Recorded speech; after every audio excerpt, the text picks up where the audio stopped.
le journal des stratèges. Donc, on vous parle de Oceanix à Busan, donc en Corée du Sud, pour vous parler du premier quartier flottant durable au large de côtes. Alors, ça prendra la forme de 3 plateformes interconnectées reliées à la Terre par des ponts, chacune ayant une fonction distincte.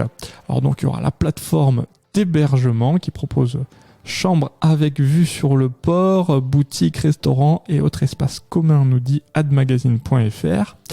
Et la plateforme de recherche avec un espace de jardinage à température contrôlée, avec des tours hydroponiques notamment, pour cultiver la nourriture de la ville flottante. Il y aura aussi la plateforme d'habitation où les habitants permanents pourront résider et bien sûr se réunir. Alors le plan initial d'Oceanix prévoit un espace de plus de 6 hectares de plateforme pouvant accueillir 12 000 personnes. Alors en fonction des besoins, ils pourront s'étendre pour accueillir 100 000 personnes sur un total de 20 plateformes. Alors, l'un des principaux matériaux utilisés pour la construction, c'est Bioroc, qui a été souvent utilisé pour réparer des dommages causés aux récifs coralliens et revigorer les écosystèmes aquatiques. Il faut savoir que Bioroc absorbe essentiellement les minéraux de l'eau de mer pour former naturellement un revêtement de calcaire qui est, nous dit-on, plusieurs fois plus résistant que le béton classique. Alors il est également autosuffisant et autoréparateur au fil du temps. Alors la plateforme utilisera des systèmes en circuit fermé qui récoltent, filtrent et réutilisent l'eau. Alors d'autres déchets seront exploités pour servir des matières premières agricoles ou sous forme d'énergie écologique.